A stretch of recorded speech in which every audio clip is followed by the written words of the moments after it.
പ്രിയമുള്ളവരെ നമസ്കാരം. ഇന്നത്തെ പ്രഭാത ചിന്തയിലേക്ക് ഏവരെയും ഹൃദയപൂർവ്വം സ്വാഗതം ചെയ്യുന്നു. പ്രിയപ്പെട്ട എഴുത്തുകാരൻ കാഞ്ചിയാർ മോഹനന്റെ ചിന്താസരണികളിലെ ഒരു ഏടുമായി വായനാ വഴിയിൽ കൂടെയുള്ളത് നിങ്ങളുടെ സ്വന്തം ഗീതപ്രഭയാണ്. മനുഷ്യന്റെ ചിന്താമണ്ഡലത്തിലും പെരുമാറ്റത്തിലും ഏറ്റവും സ്വാധീനം ചെലുത്തുന്ന ഘടകങ്ങളിലൊന്നാണ് ബോധ്യം.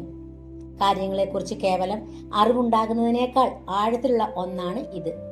ഒരു വ്യക്തി തന്റെ അനുഭവങ്ങളിലൂടെയും ചിന്തകളിലൂടെയും അന്വേഷണങ്ങളിലൂടെയും ഏതെങ്കിലും ഒരു സത്യത്തെയോ തത്വത്തെയോ പൂർണ്ണമായി തിരിച്ചറിയുകയും അതിൽ ഉറച്ചു നിൽക്കുകയും ചെയ്യുന്ന അവസ്ഥയാണ് ബോധ്യം.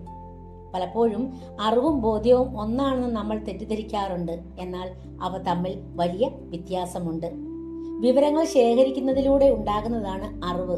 ഒരു കാര്യം ശരിയാണോ തെറ്റാണോ എന്ന് മനസ്സിലാക്കാൻ അറിവ് സഹായിക്കുന്നു.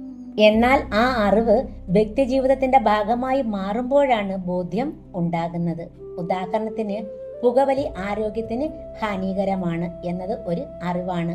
എന്നാൽ ആ അറിവ് സ്വന്തം ജീവിതത്തിലേക്ക് പകർത്തി അത് ഉപേക്ഷിക്കാൻ ഒരാളെ പ്രേരിപ്പിക്കുന്നത് അയാളിൽ ഉണ്ടാകുന്ന ചിന്താപരമായ ബോധ്യമാണ്.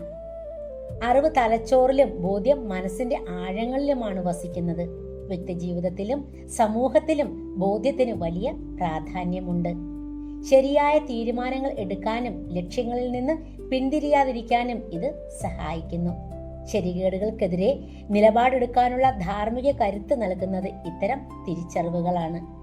ലോകത്തിൽ വലിയ മാറ്റങ്ങൾ കൊണ്ടുവന്ന സാമൂഹിക പരിഷ്കർത്താക്കളെല്ലാം തങ്ങളുടെ ആശയങ്ങളിൽ ശക്തമായ ബോധ്യമുള്ളവരായിരുന്നു. ഒരു വ്യക്തിയിൽ അനുഭവങ്ങളിലൂടെയും വിമർശനാത്മക ചിന്തയിലൂടെയുമാണ് ബോധ്യം രൂപപ്പെടുന്നത്. ജീവിതത്തിൽ ഉണ്ടാകുന്ന പ്രതിസന്ധികളും അനുഭവങ്ങളും വ്യക്തിപരമായ തിരിച്ചറിവുകളിലേക്ക് നയിക്കുന്നു.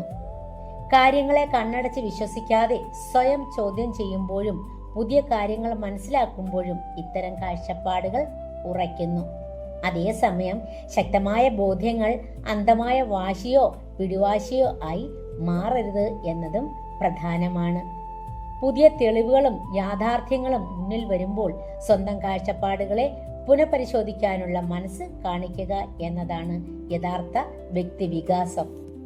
ബോധ്യമുള്ള മനുഷ്യരാണ് ഏത് പ്രതിസന്ധിയിലും തളരാതെ മുന്നോട്ടു പോകുന്നത്.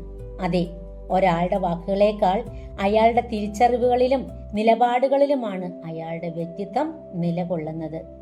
സ്വയം ചിന്തിക്കാനും അനുഭവങ്ങളിൽ നിന്ന് പാഠം ഉൾക്കൊണ്ട് സ്വന്തമായ ബോധ്യങ്ങളിൽ ഉറച്ചു നിൽക്കാനും സാധിക്കുന്നതാണ് ഒരു വ്യക്തിയുടെ ഏറ്റവും വലിയ കരുത്ത് എന്ന സന്ദേശമാണ് പ്രിയപ്പെട്ട എഴുത്തുകാരൻ കാഞ്ചിയാർ മോഹനൻ നമുക്ക് നൽകുന്നത്.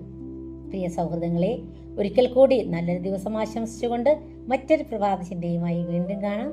നന്ദി, നമസ്കാരം.